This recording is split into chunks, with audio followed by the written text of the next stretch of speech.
Okay, so I had to get a new phone today. My government phone completely broke last night. I was charging it and it fell off the counter, and that was the last drop.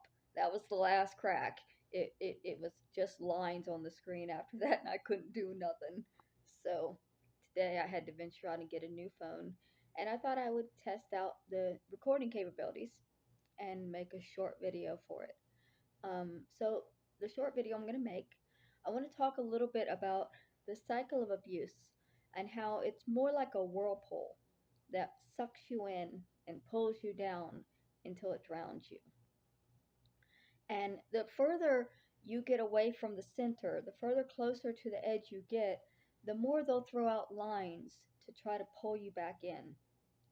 Things like um, they'll say, if you talk about these things, it meant you never loved us. They make up their new rules. Well, you said these things, and so these things can't be true. You said your father was abusive, so you never could have loved him. You can't speak out about things and still have feelings of care or emotion towards these people. These are rules that they made up. It's absolutely possible to care about somebody who has seriously damaged you. Um, But the reason they do this is these are lines they're throwing in. They're trying to pull you back in. They're trying to make you feel like, saying these things are wrong, doing this is wrong, feeling this is wrong. And you got to come back to our side, back to the center, back where it's safe. In one of the interviews that my aunt and her daughter did, they even like flat out said they would take me back if I would stop pretending to have these mental health conditions. I've never been pretending. That's a line they're throwing out. If you stop acting like this, we'll bring you back. We love you. We want you in our lives, but you're acting like this. That's a line.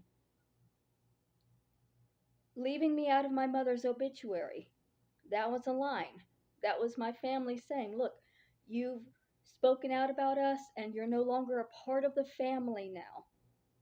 That's a line because nobody wants to lose their family. Obviously, you're going to start moving closer because you don't want to lose everybody.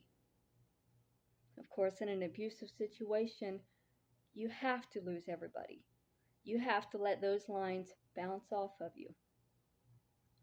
Thankfully, I have life jackets that have been thrown to me from outside of the circle.